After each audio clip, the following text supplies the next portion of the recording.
Good morning, student. Today we'll discuss about the next topic of our lecture. In this lecture, we should discuss about the group-wise electronic configuration and types of elements S, P, D, and F below. Understand, student? In the previous lecture, we should discuss about the electronic transition period, and now we should discuss about the electronic transition in groups. ठीक है? Firstly, element in the same. अब देखो बेटा, element in groups, पहले तो हम पढ़ेंगे elements of group कौन से हैं और क्या होते हैं. ठीक है बच्चा. अब ये देखो बेटा, ये मैंने आपको जैसे पीछे बताया था, इसे क्या बोलते हैं बेटा, ग्रुप एलिमेंट्स. ठीक है, ग्रुप एलिमेंट्स. और ग्रुप एलिमेंट्स मैंने आपको पहले बताया था ग्रुप एलिमेंट्स किसे बोलते हैं, इसे क्या बोलते हैं बेटा, ग्रुप एलिमेंट्स. अगर हम ऊपर की तरफ से रोमन नंबर 1 2 लेकर बच्चे कहाँ तक जाएंगे, 1 2 लेकर 18 तक जाएंगे. ठीक है बेटा, ये सभी क्या हुआ बेटा, ग्रुप. ग्रुप का मतलब क्या होता है बेटा, ग्रुपिंग. और ग्रुप को आप ऐसे बोल सकते हो, फैमिली भी बोल सकते हो. मीन्स कि इस, अब देखो बेटा, सबसे पहले जैसे मैंने आपको एक बार पहले ही बताया था ना, इसको बोलते हैं बेटा हैलोजन फैमिली. इस पूरी फैमिली बोलते हैं हैलोजन फैमिली. इसे बोलते हैं चाल्कोजन family, nitrogen family, carbon family, boron family. और इसे वो हैलोजन फैमिली, इसे हीलियम फैमिली बोलते हैं या नियोन गैसेस बोलते हैं. ठीक है बेटा, आपको मैंने पहले भी बताया था ना. मतलब ग्रुप का मतलब होता है फैमिली. ग्रुप मतलब more than one.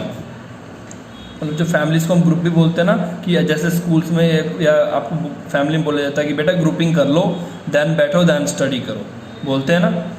More than one का मतलब ग्रुप होता है. Element have the same vertical column on have the similar valence shell electronic configuration. और ग्रुप का मतलब ये भी समझो बेटा कि वो एलिमेंट्स जिसकी आपको मैंने इलेक्ट्रॉनिक कॉन्फ़िगरेशन बताया था. मतलब कि इलेक्ट्रॉनिक कॉन्फ़िगरेशन क्या होता है बेटा, 1s2 2s2 1s2 2s2 2p 2p6 3s2 etcetera. वो हमने ऐसे पढ़ा था ना, ऐसे कट करके जो मैंने सिखाया था वो वाला. तो अब देखो बेटा, सबसे पहले जैसे कि वो, अब हमें कैसे पता लग गया कि ये ग्रुप वाइज इलेक्ट्रॉनिक कॉन्फ़िगरेशन के बारे में हम कैसे बता लेंगे. ग्रुप वाइज इलेक्ट्रॉनिक कॉन्फ़िगरेशन का मतलब क्या होता है बेटा, कि लास्ट का जो इलेक्ट्रॉन हो, अगर लास्ट का इलेक्ट्रॉन सेम सेल में जा रहा हो, एक सेम सेल में जा रहा हो, तो इसका मतलब क्या हुआ बेटा, वो सेम ग्रुप के हैं. जैसे कि बच्चे देखो, लिथियम में किस में जा रहा है, एस में जा रहा है, इसमें भी एस में जा रहा है, इसमें एस में जा रहा है, इसमें एस में जा रहा है, इसमें भी एस में जा रहा है. अब बेटा इसके साथ जो नंबर है ना, आप उसको मत देखो. ठीक है, बस ये आप देखो कि लास्ट का इलेक्ट्रॉन कहाँ पे जा रहा है. एस में जा रहा है मतलब वो सेम ग्रुप के हैं. पी में जा रहा है मतलब वो सेम ग्रुप के, डी में सेम ग्रुप के, एफ में सेम ग्रुप के. ठीक है, ठीक है बच्चे. ग्रुप 1 एलिमेंट इसे बोलते हैं बेटा group 1 element. Group 1 element alkali metal, जिसका all the NS shell electronic configuration show in figure. ये है बेटा ग्रुप 1 एलिमेंट, सारा का सारा. इसे बोलते हैं ग्रुप 1. और इसकी इलेक्ट्रॉनिक कॉन्फ़िगरेशन, इसमें देखो एस में जा रहा है, इसमें भी और इसमें एस में जा रहा है ना. तो इसका मतलब क्या हुआ, ये ग्रुप 1 एलिमेंट. ठीक है बच्चे. Thus it can be seen the properties of element have the periodic dependent upon the atomic number. और हम, इसका मतलब क्या हुआ बेटा, प्रॉपर्टी डिपेंड करता है एटॉमिक नंबर पे, ना कि एटॉमिक मास पे. जैसे हम पिछले चैप्टर में भी हमने पढ़ लिया था, पिछले चैप्टर नहीं, इस चैप्टर के स्टार्टिंग में हमने पढ़ा था ना, कि पहले उन्होंने बोला एटॉमिक मास के अकॉर्डिंग कर लो, बट बाद में जाके प्रॉब्लम क्रिएट होने लग पड़ी. एटॉमिक के मास के बेस पे हम नहीं कर सकते. फिर उन्होंने एटॉमिक नंबर के बेस पे उसकी केमिकल फिजिकल प्रॉपर्टीज को स्टडी किया, देन उसके बाद उनको प्लेस किया. तो मतलब क्या हुआ, प्रॉपर्टी किस पे डिपेंड करेगा, एटॉमिक नंबर पे, ना कि एटॉमिक मास पे. ठीक है बेटा. अब नेक्स्ट देखो, electronic configuration and the types of element. देखो द ऑफ वो प्रिंसिपल. ठीक है बेटा, द ऑफ वो प्रिंसिपल क्या बोलता है, and the electronic configuration of atom provide a theoretical foundation of periodic classification. Of वो प्रिंसिपल ने क्या बताया कि इसका theoretical foundation of periodic table बताया. ठीक है बच्चे. वो क्या बोलता है कि the element in the vertical column in periodic table consist of A group और फैमिली. मैंने आप जैसे बताया ना बेटा, हैलोजन फैमिली, नोबल फैमिली, ये मैंने आपको जैसे बताया था, ये पूरा जो सबसे पहला मेंबर है उसी के नेम पे उस फैमिली का नेम होगा. जैसे आपके फैमिली में सबसे बड़े बुजुर्ग क्या है, आप उसी के नेम पे उस फैमिली को नाम देते हो ना. या तो आप मान लो कोई अपने घर का नाम अपने कास्ट के नेम पे देता है, शर्मा निवास हो गया, या मल्होत्रा निवास हो गया, जो भी आप जैसे भी दे रहे हो. ठीक है बच्चे. इसका मतलब या तो हम उस घर को क्या अपने बड़े बुजुर्ग के नेम पे उस घर का नाम रखते हैं. ठीक है बेटा, जो भी नाम रख रहे हो, एग्जाम्पल के लिए दे रहा हूँ. इसका मतलब क्या, जो फर्स्ट मेंबर है फैमिली का उसी के नेम पे पूरा फैमिली का नेम होगा. ठीक है बच्चे. और इन्होंने क्या बोला कि जब इन्होंने इसको स्टडी किया तो उसके बाद क्या कहा, we can classify the element in 4 block. 4 block का मतलब सबसे पहले इजीली आप ये समझो कि पीरियोडिक टेबल क्या है बेटा, एक घर है, ठीक है। पीरियोडिक टेबल क्या है, एक घर है। उस घर में क्या है बेटा, 4 फैमिली रहती है, 1 2 3 4 एस ब्लॉक। उस घर में क्या है बेटा, एक फ्लैट मान लो, उस फ्लैट में क्या है, 4 block, S block, P block, D block, F block. S block में क्या होता है, लास्ट का इलेक्ट्रॉन कहाँ जाता है, एस में। पी में लास्ट का इलेक्ट्रॉन कहाँ जाता है, पी में। डी में लास्ट का इलेक्ट्रॉन कहाँ जाता है, डी में। एफ में लास्ट का इलेक्ट्रॉन कहाँ जाता है, एफ में, ठीक है बेटा। इसी तरह हम इसको डिपेंड करेंगे, एस ब्लॉक क्या है, कि पी ब्लॉक का है, कि डी ब्लॉक का है, कि एफ ब्लॉक का, ठीक है बच्चे। We will notice that the 2 exception to the categorism strictly. सबसे पहले इसके 2 एक्सेप्शन, सबसे पहले क्या है बेटा, helium belong to S block. एक बोलता है हीलियम एस ब्लॉक से बिलोंग कर रहा है, बट क्या है बेटा कि हीलियम के क्या है, ऑक्टेट, हीलियम का डुप्लेट क्या है बेटा, कंप्लीट है। एक्चुअल में हीलियम क्या है बच्चे, हीलियम को रखा तो इन्होंने क्या है, helium belong to the S block, it's position in the P block along with the other group. Helium है तो एस ब्लॉक का, मतलब लास्ट इलेक्ट्रॉन कहाँ जा रहा है बच्चे, एस में जा रहा है, बट उसको रखा कहाँ गया है, पी ब्लॉक में। अब पी ब्लॉक में क्यों रखा गया, क्योंकि बेटा उसकी जो प्रॉपर्टीज थी ना, उसके जो मतलब कि केमिकल प्रॉपर्टी, उसके फिजिकल प्रॉपर्टी एक्सेट्रा सब वो किससे मिलते थे, हैलोजन फैमिली से मिलते थे। हैलोजन फैमिली से मिलते थे मतलब नोबल गैसेस से मिलते थे, इस करके उसको कहाँ रखा गया, एस ब्लॉक का होते हुए भी उसे रखा गया पी ब्लॉक। ये बेटा 1-2 एक्सेप्शन है, वो जस्ट बस उसको छोड़ के बाकी सब सेम है, ठीक है। उसके बाद ये क्या बोलते हैं, उसके बाद क्या बोलते हैं,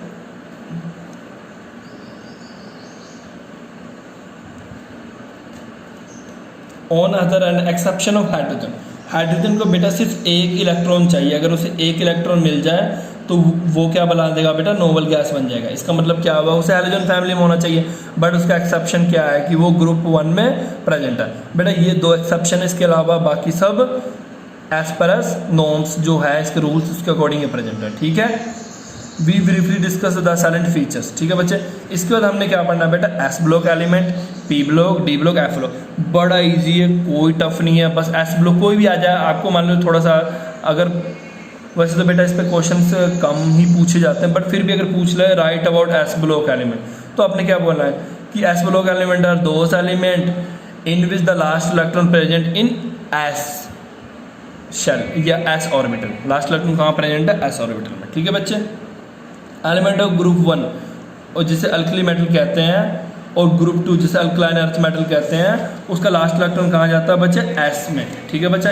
इसका मतलब एस में जाने का मतलब समझो बच्चा कि अगर मैं एन लिखता हूँ, एन मतलब 1 2 3 कुछ भी हो सकता है, एस मतलब 1 2 2, चाहे एस में कितने इलेक्ट्रॉन होते हैं बेटा, 2। उसी तरह अगर एन पी 1 2 6 और यही एन डी लिखूँ 1 2 10, और अगर मैं एन एफ लिखूँ बेटा 1 2 40, इसका मतलब क्या है कि ये जितने भी हैं, चाहे उसमें 1 इलेक्ट्रॉन और 2 इलेक्ट्रॉन हो, वो एस का आएगा। अगर वो 1 इलेक्ट्रॉन है 1 2 लेकर 6 1 2 3 4 5 6 जितने लास्ट इलेक्ट्रॉन इसमें अगर फिल हो रहा था वो पी का, 1 से लेकर 10 इलेक्ट्रॉन तक फिल हो रहा था वो डी का, और 1 से लेकर 1 2 लेकर 14 तक फिल हो रहा था वो एफ ऑर्बिटल से, ठीक है बच्चा।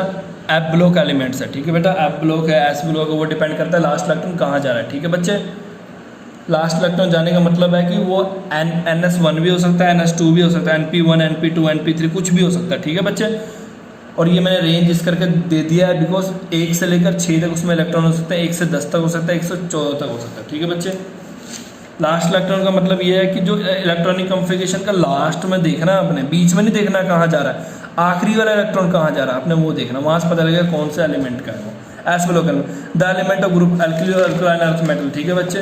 अब जैसे ये देखो, इसे बोलते हैं फर्स्ट और सेकंड ग्रुप को क्या बोलते हैं, एस ब्लॉक। 3 to लेकर 12 तक क्या बोलते हैं बेटा, डी ब्लॉक, और इसे बोलते हैं बेटा पी ब्लॉक। और इसके नीचे ये 2 बेचारे ये पीरियोडिक टेबल से अलग ही रहते हैं, लैंथेनाइड एक्टिनाइड फैमिली को बोलते हैं एफ ब्लॉक, ठीक है बच्चे। इसी तरह हमने लर्न करना है इसको। जैसे कि NS1 और NS2 है, जैसे मैंने आपको बताया तो एस ब्लॉक एलिमेंट कहते हैं, ठीक है बच्चे। और इसकी आयोनेशन एंथैल्पी लेस होते हैं। आयोनेशन एंथैल्पी का मतलब देखो क्या होता है बेटा कि कितनी एनर्जी हमें चाहिए outermost electron, outermost shell में से इलेक्ट्रॉन निकालने के लिए। मतलब आप ये समझो, ठीक है बेटा। आप एग्जाम्पल के लिए किसका एग्जाम्पल ले लो, चलो सोडियम का ले लो, ठीक है बेटा। सोडियम का एटॉमिक नंबर 11 होता है। अगर मान लो शेल्स है, शेल्स है मतलब लास्ट मान लो इलेक्ट्रॉन है यहाँ पे, ठीक है बेटा। मैंने कुछ एनर्जी दिया मतलब कितना एनर्जी चाहिए मुझे यहाँ से ये इलेक्ट्रॉन को बाहर निकालने के लिए, ताकि सोडियम पे क्या चार्ज आ जाए बच्चे, सोडियम में कौन सा चार्ज आ जाए बच्चे, सोडियम पॉजिटिव। ठीक है बच्चे, मतलब कितनी एनर्जी चाहिए मुझे लास्ट के शेल में से इलेक्ट्रॉन निकालने के लिए, उसको बोलते हैं, क्या बोलते हैं बच्चे, आयोनेशन एंथैल्पीज। ठीक है बच्चे, ये आपको मैं आगे थोड़ा आगे जाएंगे ना तो इसका डेफिनेशन आपके पेपर में पक्का आता है, आयोनेशन एंथैल्पी क्या है, या कंपेयर आ जाएगा, अगर आप आगे पढ़ेंगे ना उसमें कंपेयर भी आ जाता है आपके, शायद इस सिलेबस में पी ब्लॉक भी है ना, पी ब्लॉक एलिमेंट्स भी, उसमें कंपेयर होगा कि इसका आयोनेशन एंथैल्पी से ज़्यादा क्यों, इससे कम क्यों है, तो उसका रीज़न हम तब पढ़ेंगे। ठीक है बच्चे, अभी जस्ट इतना समझ लो। Okay,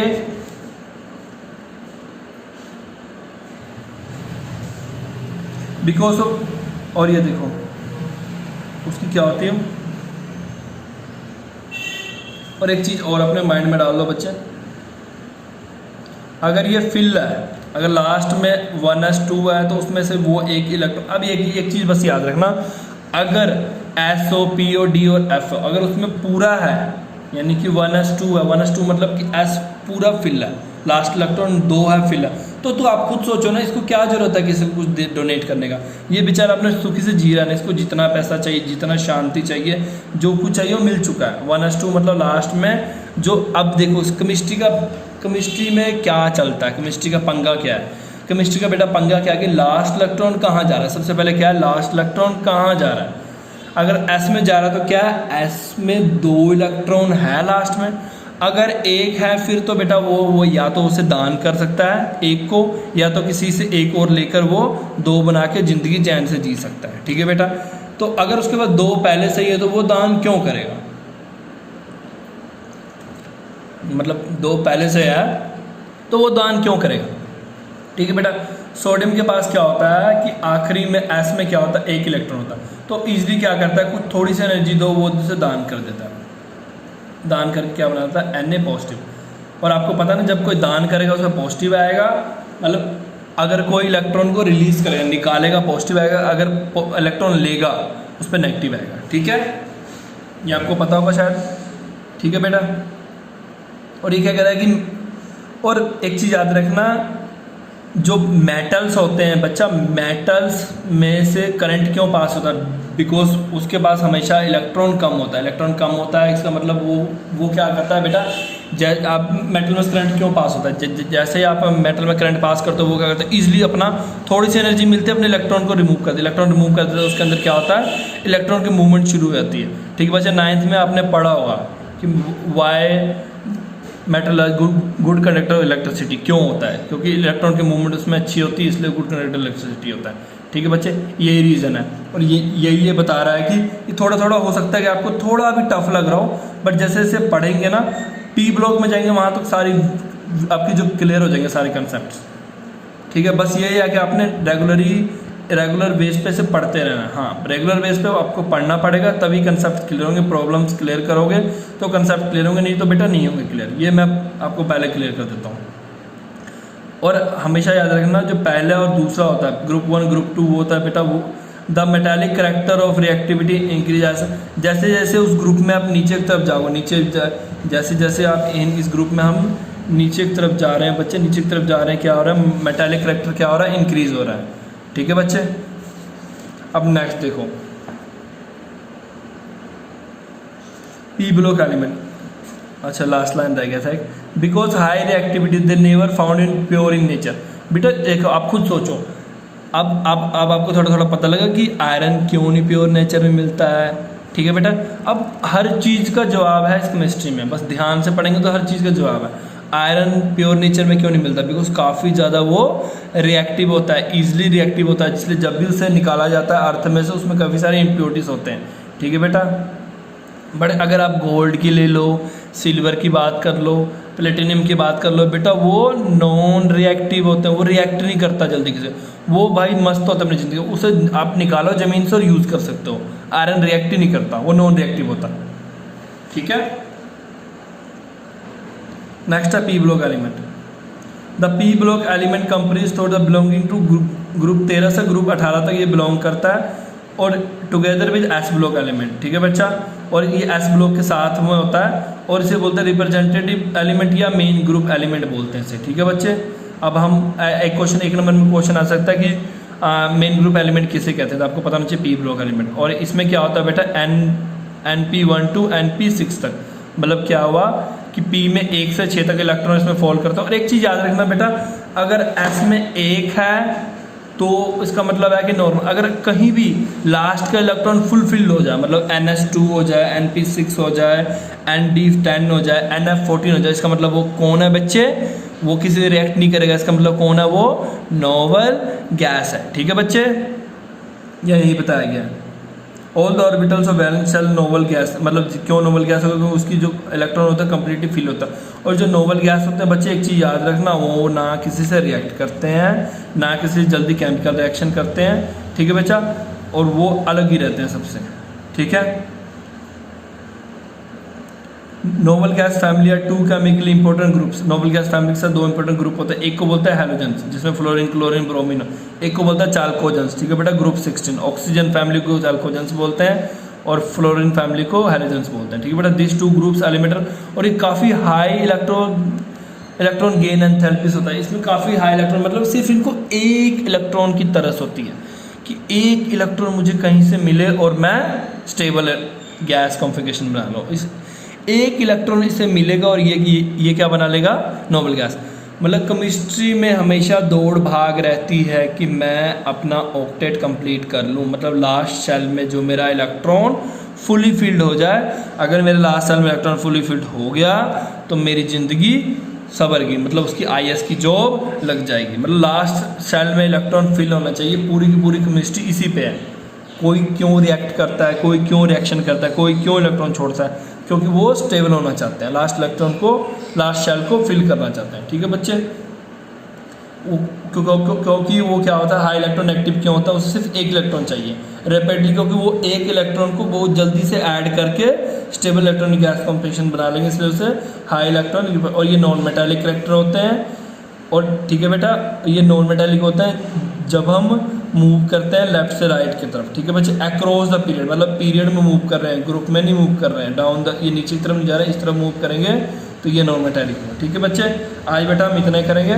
thank you for today.